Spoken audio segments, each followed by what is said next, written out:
What's up, everybody? Andrew Mahone here with Darium's Competitive Pokemon. Just got done building a brand new old deck. I am super stoked about this. This is Feraligatr from the first Pokemon TCG modified format known as Rocket On. This deck is from 2001, 2002. This was the most iconic deck of the first rotated format. And I say this is the first rotated format because, up until this point in 2001, the game was just played as unlimited. You could play whatever cards that were released in any tournament. So up until this point, players just played all their, base set cards, jungle cards, fossil cards, all the way up through the gym series, Neo, and all of that. You can play those all in your decks together. Now, with the creation of this modified format, some big changes occurred. First of all, rotating out base set meant a lot of those busted trainer cards that I've showed off in some of these old format videos, like super energy removal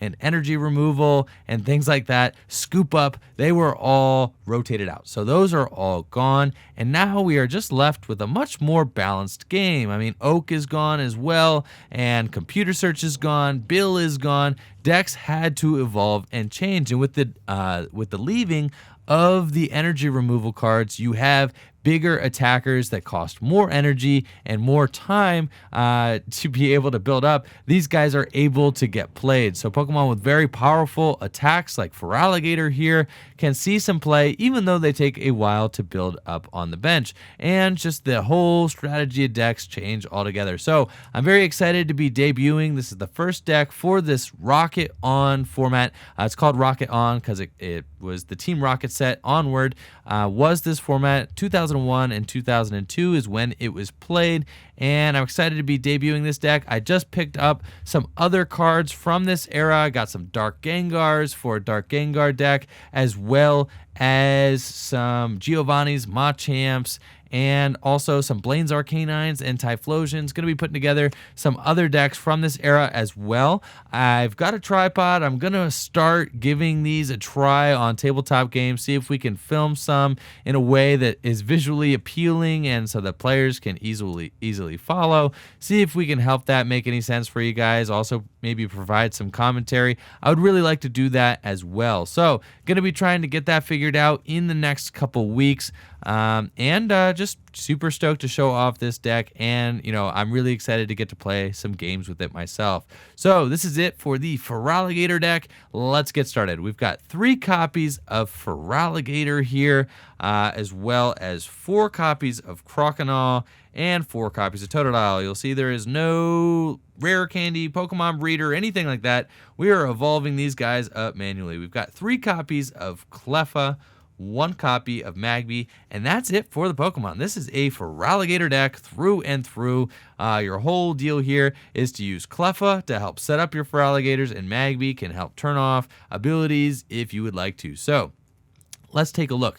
Feraligatr has got an ability called Downpour, and it says, as often as you would like during your turn before you attack, you may discard a water energy card from your hand. So that doesn't seem all that great. Like, why would you want to discard water energies from your hand? But if you take a look at this Riptide attack, we're going to see why. Riptide does 10 damage plus 10 more damage times the amount of water energy cards in your discard pile. Then shuffle all water energy cards from your discard pile into your deck. So this is a great one-hit KO attack. You could easily do 120 damage with the Riptide. We play 18 water energies in this deck. 18 water energies and tons of ways to discard them. So with this deck, you're going to build up a couple of Feraligatrs and then try to Riptide for a huge amount of damage.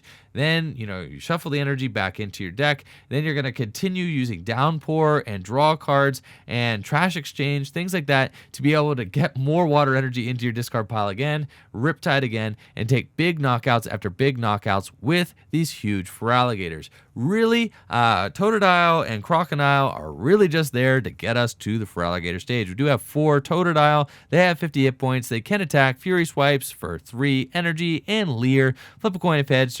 The defending Pokemon can't attack Totodile during your next turn. So if you happen to start with a Totodile in the active position, you got a couple options as things that you can do. There are some other Totodiles to play, but this is the optimal Totodile just to be able to pump out stockpile some damage if need be, or also to prevent the opponent from attacking and stall a turn if you need to. We also have Crocodile, 80 hit points. This thing can attack, sweep away. You can discard the top 3 cards from your deck, so you could sweep away to help power up Feraligatr's Riptide attack if you wanted to, if you got yourself into a weird situation where maybe you discarded some Feraligatrs or something like that, or maybe you're out of trainer cards and your deck is just full of water energy and you need to get some water energy down in order to power up a final Riptide or something like that. You could do it with this Crocodile. So that's it for the main attackers. Feraligatr here is safe, like I said, from those energy removal, even though this thing costs 3 energy to attack,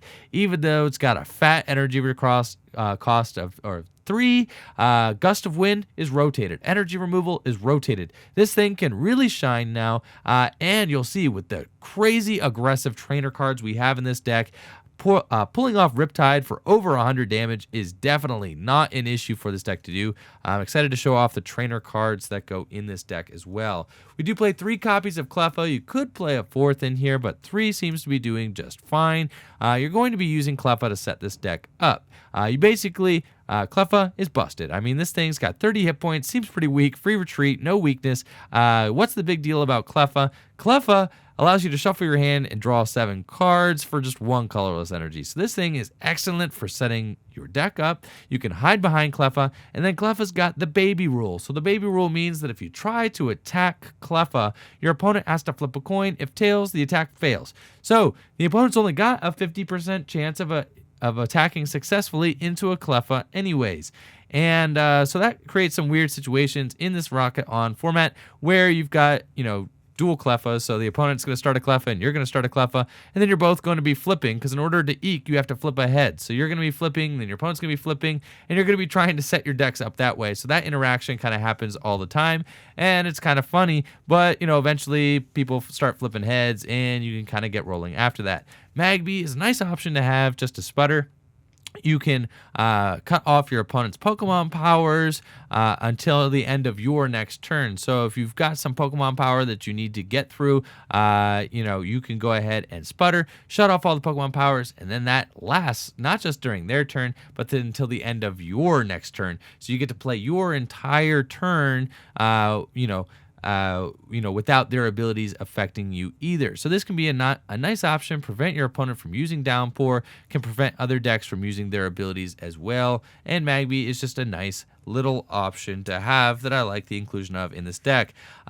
Speaking of deck lists and things like that, these are all Jason Klaczynski's deck lists. I mean, he has an awesome blog up. I will link to it in the description below. He has an awesome blog where he is just detailing the history of the Pokemon trading card game, giving out deck lists, things like that, just showing off how these old cards were played.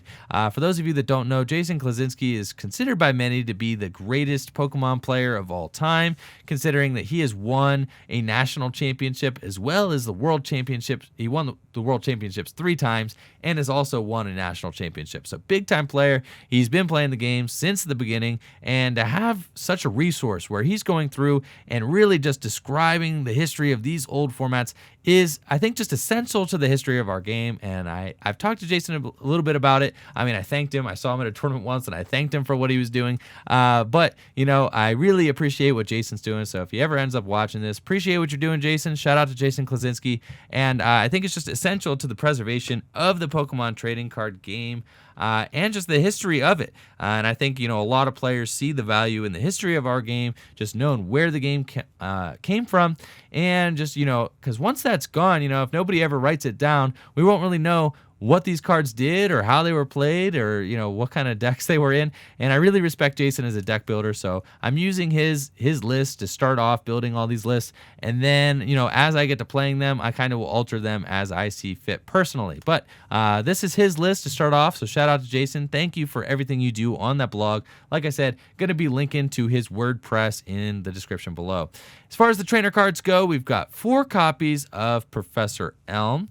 We also have 4 copies of Misty's Wrath, 4 copies of Trash Exchange, 4 copies of Double Gust, 4 copies of Focus Band, 3 Secret Mission, 1 Good Manners, and 3 The Rockets Training Gym. So this is a whole lot of 4-ofs, and I love the consistency of this deck. I love the consistency, just the numbers of the trainer cards. This is just a beautiful deck to look at. Take a look at that. I love the high counts that Jason plays of these cards. There's no skimping on consistency here. First of all, this deck plays 4 Misty's Wrath. Misty's Wrath is like one of my favorite cards ever printed. I mean, I think the artwork is amazing. I love Misty. You all know that because I got a Misty tattoo. I think Misty is just such a cool trainer. I loved water Pokemon. I mean, I was in 4th grade when Pokemon came out. I thought water Pokemon were the coolest, so Misty became my favorite gym trainer. I also thought she was pretty funny in the TV show, which I watched when I was in elementary school.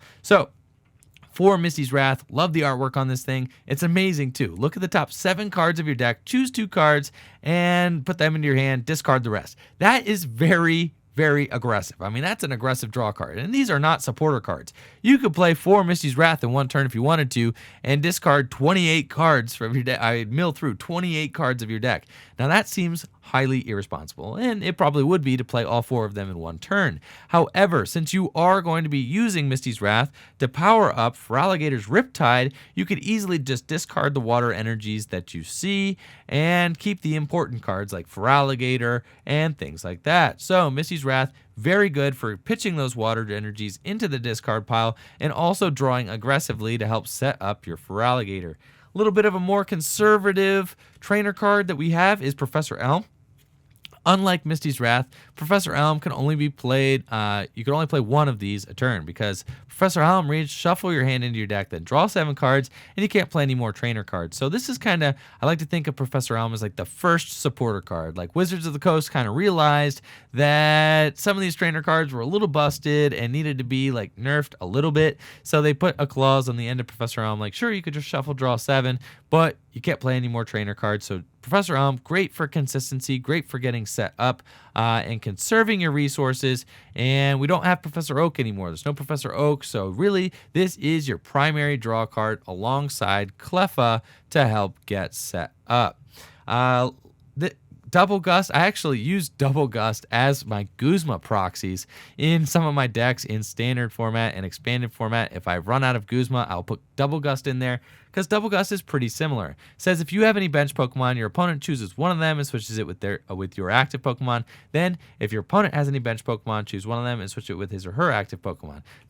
Not quite as good as Guzma, but Double Gust is the only legal gusting card available in this Rocket On format. Gust of Wind was rotated, so if you want to bring something up on your opponent's side of the field, you got to use Double Gust. Now, Double Gust is a skillful card to play because your opponent gets to pick a Pokemon on your side of the field to bring into the active position as well. So if you pick a target that you want to bring up on your opponent's side, and you have maybe a bulky Feraligatr on the bench with no energy on it, your opponent will just bring that Feraligatr into the active position, and he's stuck there, right? With no energy on it. So it is a skillful card to play. You have to, kind of find good times and places to use Double Gust, but Double Gust is very good, being able to just target down something on your opponent's side of the field.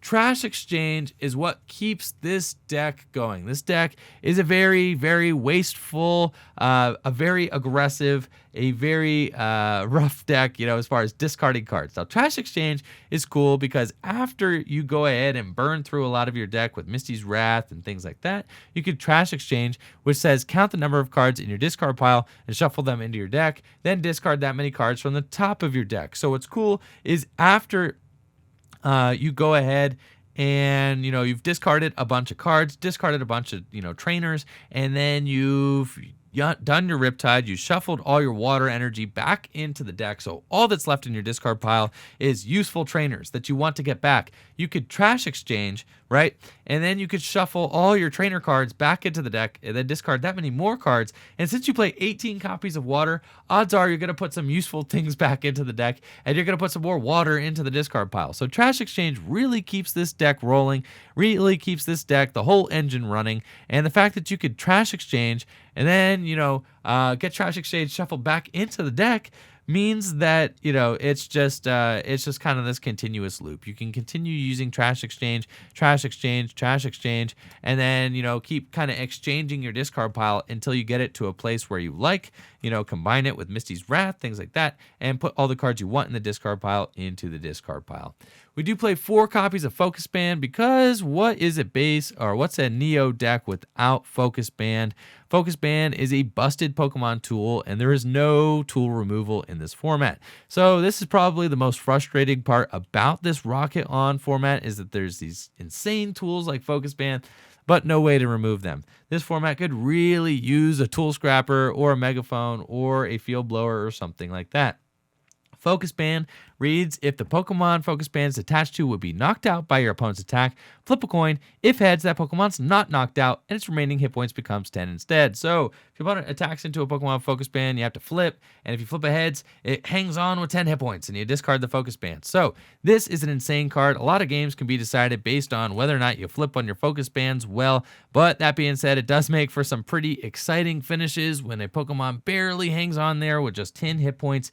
It is super good. You're going to want to put this on your Feraligatrs so that they can go the distance and survive attacks from other Feraligatrs trying to knock them out in one hit. We also have 3 copies of Secret Mission in here. Secret Mission says, look at your opponent's hand, then you may discard as many other cards as you want from your hand, draw that many cards. So Secret Mission's a great way to get water energy out of your hand. If you happen to have like 5 water energy in your hand, want to get them into the discard pile, Secret Mission, discard the water energies from your hand, and then draw that many cards. Nice draw card, a nice also way to get water energy into the discard pile, which is the theme of this whole deck, if you can't tell.